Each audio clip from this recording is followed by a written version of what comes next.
Lives of the Most Eminent Painters, Sculptors, and Architects by Giorgio Vasari. Life of Andrea Pisano, Sculptor and Architect. The art of painting never flourished at any time without the sculptors also pursuing their exercise with excellence, and to this the works of all ages bear witness for the close observer, because these two arts are truly sisters, born at one and the same time, and fostered and governed by one and the same soul. This is seen in Andrea Pisano, who, practising sculpture in the time of Giotto, made so great improvement in this art, that both in practice and in theory he was esteemed the greatest man that the Tuscans had had up to his times in this profession, and above all in casting in bronze. Wherefore his works were honoured and rewarded in such a manner by all who knew him, and above all by the Florentines, that it was no hardship to him to change country, relatives, property, and friends. He received much assistance from the difficulties experienced in sculpture by the masters who had lived before him, whose sculptures were so uncouth and worthless that whosoever saw them in comparison with those of this man judged the last a miracle. And that these early works were rude, witness is borne, as it has been said elsewhere, by some that are over the principal door of San Paolo in Florence, and some in stone that are in the church of Ognissanti, which are so made that they move those who view them rather to laughter than to any marvel or pleasure. And it is certain that the art of sculpture can recover itself much better in the event of the essence of statuary being lost,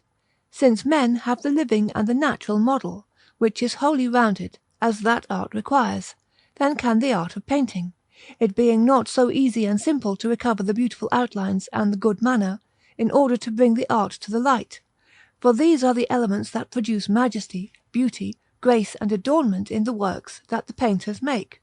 In one respect, fortune was favourable to the labours of Andrea, because there had been brought to Pisa, as it had been said elsewhere, by means of the many victories that the Pisans had at sea, many antiquities and sarcophagi that are still round the Duomo and the Campo Santo, and these brought him such great assistance and gave him such great light as could not be obtained by Giotto, for the reason that the ancient paintings had not been preserved as much as the sculptures. And although statues are often destroyed by fires and by the ruin and fury of war, and buried or transported to diverse places, nevertheless it is easy for the experienced to recognize the difference in the manner of all countries, as, for example, the Egyptian is slender and lengthy in its figures, the Greek is scientific and shows much study in the nudes, while the heads have almost all the same expression, and the most ancient Tuscan is laboured in the hair and somewhat uncouth. That of the Romans, I call Romans,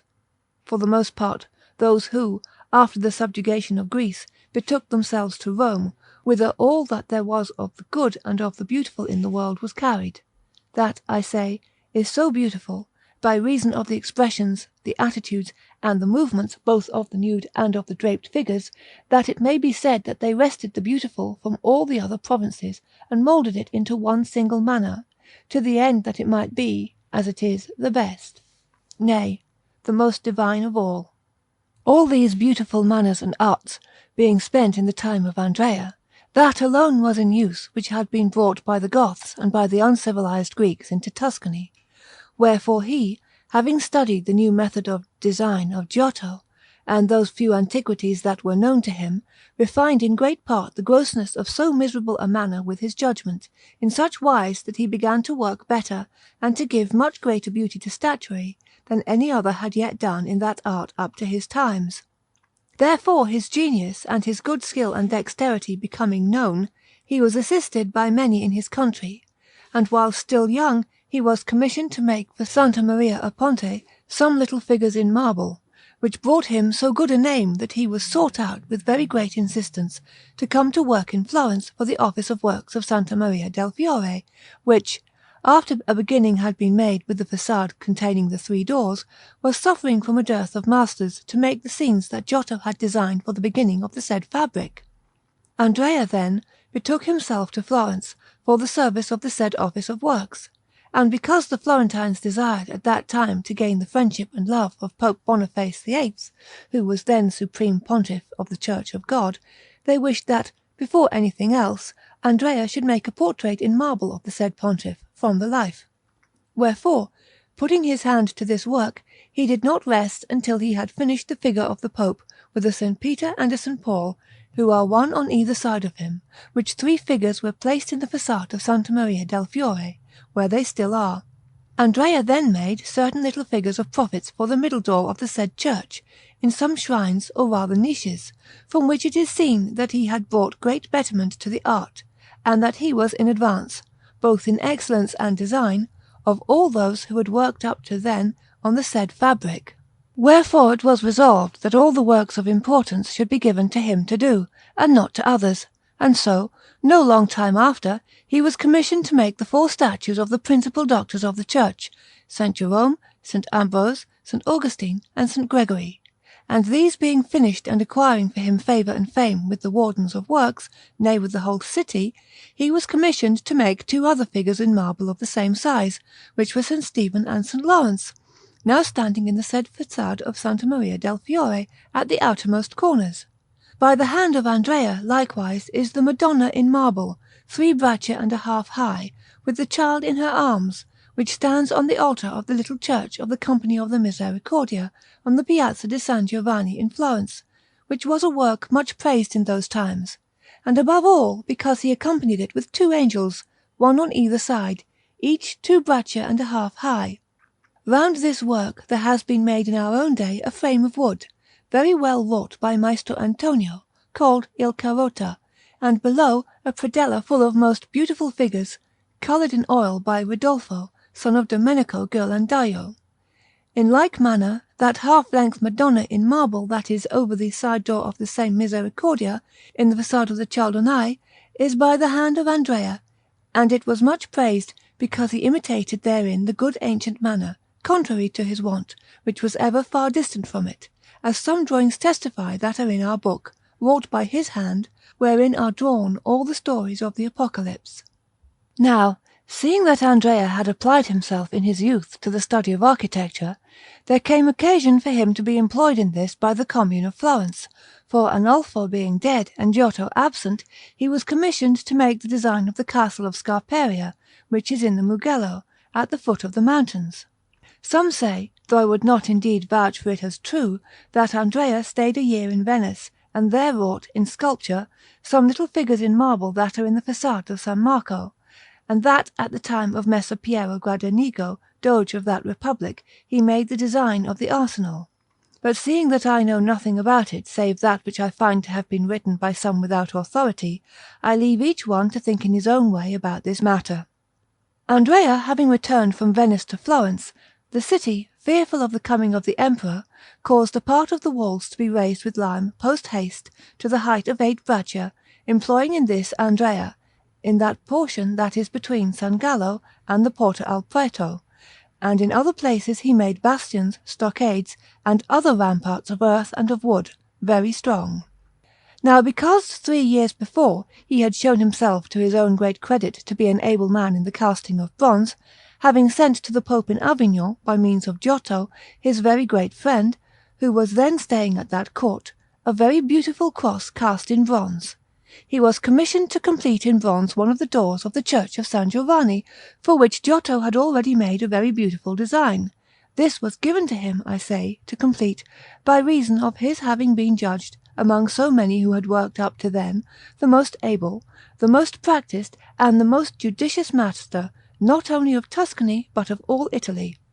Wherefore, putting his hand to this with a mind determined not to consent to spare either time or labour, or diligence, in executing a work of so great importance, fortune was so propitious to him in the casting, for those times when the secrets were not known that are known today, that within the space of 22 years he brought it to that perfection which is seen, and what is more, he also made during that same time not only the shrine of the high altar of San Giovanni with 2 angels, one on either side of it, that were held something very beautiful, but also, after the design of Giotto, those little figures in marble that act as adornment for the door of the campanile of Santa Maria del Fiore, and round the same campanile, in certain mandorle, the 7 planets, the 7 virtues, and the 7 works of mercy, little figures in half relief that were then much praised. He also made during the same time the 3 figures, each 4 braccia high, that were set up in the niches of the said campanile beneath the windows that face the spot where the orphans now are, that is, towards the south, which figures were thought at that time more than passing good. But to return where I left off, I say that in the said bronze door are little scenes in low relief of the life of St. John the Baptist, that is, from his birth up to his death, wrought happily and with much diligence. And although it seems to many that in these scenes there do not appear that beautiful design and that great art which are now put into figures, yet Andrea deserves nothing but the greatest praise, in that he was the first to put his hand to the complete execution of such a work, which afterwards enabled the others who lived after him to make whatever of the beautiful, of the difficult, and of the good is to be seen at the present day in the other 2 doors and in the external ornaments. This work was placed in the middle door of that church, and stood there until the time when Lorenzo Ghiberti made that one which is there at the present day, for then it was removed and placed opposite the Misericordia, where it still stands. I will not forbear to say that Andrea was assisted in making this door by Nino, his son, who was afterwards a much better master than his father had been, and that it was completely finished in the year 1339, that is, not only made smooth and polished all over, but also gilded by fire, and it is believed that it was cast in metal by some Venetian masters, very expert in the founding of metals, and of this there is found record in the books of the Guild of the Merchants of Calimara, wardens of the works of San Giovanni. While the said door was making, Andrea made not only the other works aforesaid, but also many others, and in particular the model of the church of San Giovanni at Pistoia, which was founded in the year 1337. In the same year, on January the 25th, in excavating the foundations of this church, there was found the body of the blessed Atto, once bishop of that city, who had been buried in that place 137 years. The architecture, then, of this church, which is round, was passing good for those times. In the principal church of the said city of Pistoia there is also a tomb of marble by the hand of Andrea, with the body of the sarcophagus full of little figures, and some larger figures above, in which tomb is laid to rest the body of Messer Cino d'Angibolgi, doctor of laws, and a very famous scholar in his time, as Messer Francesco Petrarca testifies in that sonnet: Piangete, donne, e con voi pianga amore. And also in the 4th chapter of the Triumph of Love, where he says: Ecco sin de Pistoia, griton d'Arezzo, je di non esse primo partira agia. In that tomb there is seen the portrait of Messer Cino himself in marble, by the hand of Andrea. He is teaching a number of his scholars, who are round him, with an attitude and manner so beautiful that, although today it might not be prized, in those days it must have been a marvellous thing. Andrea was also made use of in matters of architecture by Gualtieri, Duke of Athens and tyrant of the Florentines, who made him enlarge the square, and caused him, in order to safeguard himself in his palace, to secure all the lower windows on the first floor, where today is the Sala de' Dugento, with iron bars, square and very strong. The said Duke also added, opposite San Pietro Scheraggio, the walls of rustic work that are beside the palace, in order to enlarge it, and in the thickness of the wall he made a secret staircase, in order to ascend and descend unseen. And at the foot of the said wall of rustic work he made a great door, which serves today for the customs house, and above that his arms, and all with the design and counsel of Andrea. And although these arms were chiselled out by the Council of 12, which took pains to efface every memorial of that Duke, there remained none the less in the square shield the form of the lion rampant with 2 tails, as anyone can see who examines it with diligence. For the same Duke, Andrea built many towers round the walls of the city, and he not only made a magnificent beginning for the Porta a San Friano and brought it to the completion that is seen, but also made the walls for the vestibules of all the gates of the city, and the lesser gates for the convenience of the people. And because the Duke had it in his mind to make a fortress on the Costa di San Giorgio, Andrea made the model for it, which afterwards was not used, for the reason that the work was never given a beginning, the Duke having been driven out in the year 1343.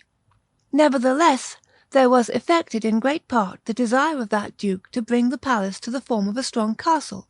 because to that which had been made originally he added the great mass which is seen to-day, enclosing within its circuit the houses of the Filipettri, the tower and the houses of the Amidei and Mancini, and those of the Bella Alberti. And because, having made a beginning with so great a fabric and with the thick walls and barbicans, he had not all the material that was essential equally in readiness, he held back the construction of the Ponte Vecchio, which was being worked on with all haste as a work of necessity, and availed himself of the stone hewn and the wood prepared for it, without the least scruple. And although Taddeo Gaddi was not perhaps inferior in the matters of architecture to Andrea Pisano, the Duke would not avail himself of him in these buildings, by reason of his being a Florentine, but only of Andrea. The same Duke Gualtieri wished to pull down Santa Cecilia in order to see from his palace the Strada Romano and the Mercato Nuovo, and likewise to destroy San Pietro Scheraggio for his own convenience, but he had not leave to do this from the Pope, and meanwhile, as it had been said above, he was driven out by the fury of the people.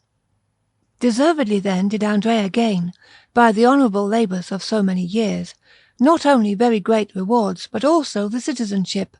for he was made a citizen of Florence by the Signoria, and was given offices and magistracies in the city, and his works were esteemed both while he lived and after his death, there being found no one who could surpass him in working, until there came Niccolo Aretino, Jacopo del Quercia of Siena, Donatello, Filippo di Ser Brunellesco, and Lorenzo Ghiberti, who executed the sculptures and other works that they made in such a manner that people recognized in how great error they had lived up to that time.